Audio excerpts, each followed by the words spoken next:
Okay, what's up guys, this is Darkbblue. This is the first video of my Saving Your Combat Experience project. Now let's talk about the combat in first chapter, Fire Country. This chapter serves as the prologue, so it's rather easy. The only fight that may be difficult is the one against the Fire Lord, Balseph. So in this video, I will not only provide strategies against Balseph, but also give you an explanation to the combat mechanics of Tales of Arise, as well as some advice on how to spend your SP. Now don't forget to like and subscribe, and let's begin. And first of all, I recommend you play at normal difficulty and not buy any DLC that boosts your status, like double experience. In this way, you will experience the most suitable difficulty. And don't do stupid things like playing hard and buying DLC to make this game easier in the meantime. You will see many tutorials as you play, so I won't cover the most basic knowledge. Instead, I will organize it into a more structured form so that you can see the overall logic.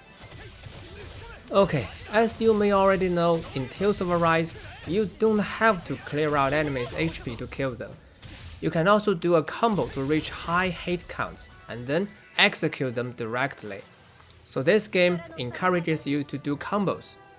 But when trying to do this, you will face two problems: limited resources and the risk of being interrupted by enemies' attack.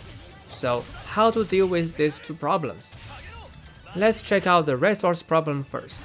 So what do I mean by resources? Your normal attack is limited to a certain count and your arts will cost your AG. So in one combo, you can use normal attack to a limited count and use arts only if you still have enough AG. And is there a way to break this limit? Yes, every time you use a boost attack, your character will restore 3 AG. And when you use the boost attack of your current character, you can also reset the normal attack counter. So boost attack is important if you want to reach higher hit counts. As for the other problem, you need to find a way to stagger enemies so that they cannot attack you. And Tales of Arise provides you with two mechanics to do this. Break is the most basic way to stagger enemy. There is a hidden staggering bar which is filled by every attack landed on that enemy, and when it's filled, he enters break status, when every attack can stagger him. And boost break is an additional mechanic.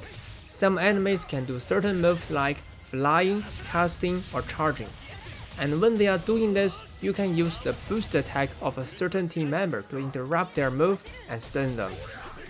Now you may have noticed that boost attacks actually serve two different purposes in the same time. They can restore your resources as well as be utilized to stagger enemies. So you need to decide what you want to spend a boost attack for. You can keep a boost attack until it's time to trigger boost break, or you can use it as soon as it's ready in order to reach higher hits. This is one interesting question to think about during battles, so try to get more experience through battles by yourself. Since you won't find any other battle that can be hard in the first chapter, next let's talk about Lord Balseph. He hits heavily but also slowly, so the best strategy is to avoid getting hit. You may have learned about perfect dodging in tutorial and want to give it a try, but in fact, there is no need to do perfect dodging, just do normal dodging, that's all fine. Perfect dodging is only putting you into more dangerous situations, but provides little profit. The only exception should be his Great Leaping attack, which releases a circular shockwave. You will want to run away so that his axe won't hit you, and try to dodge only the shockwave. Now you know how to avoid damage. It should be rather easy to deal damage. Use Demon Fan, this ranged art, from distance, and use Wallow Blade and Destruction in close range. Now don't worry if you don't have Destruction right now, as this skill will unlock when you reach 300 proficiency in Sword Strike. Destruction deals good damage and serves as a good replacement for Raining Slash before you unlock that skill. For example, The Fire Lord Balseph will cast a devastating magic when he's near dead. This skill is threatening, but you can just repeat the instruction to kill him before he finishes casting. I was playing at normal difficulty. I didn't intentionally grind for proficiency, but I didn't skip too many battles either. In this way, I unlocked Destruction right when Balseph entered his second phase. You can refer to my experience, or if you are still worried about not being able to unlock it in time, you can grind a bit. Now, after defeating Balseph, you will have some SP as well as some new skills to spend SP on. So time for some advice on how to spend SP.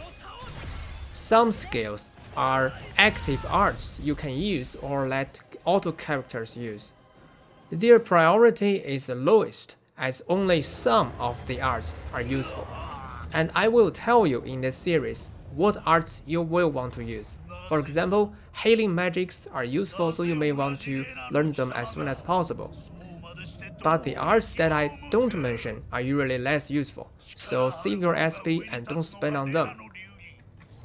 Compared to active arts, passive effects are actually more important. And among them, the most important ones are the ones related with BG, like restoring BG after boost break or after every 10 hits. That's because, as mentioned in the first part of this video, boost attack has multiple important functions. Following BG related skills, you will want to spend SP on skills with special effects like mid-air jump, mid-air evasion, reduced casting time during combos, and restoring AG on critical hits. And skills related with only damage and nothing else, like increased down damage, are the least you will want to spend SP on. They are not necessary if you don't have enough SP. So that's everything you may need to pay attention to during the first chapter. If you like my story and if you want to draw me into depth of games, just like and subscribe. Thanks for watching, see you around.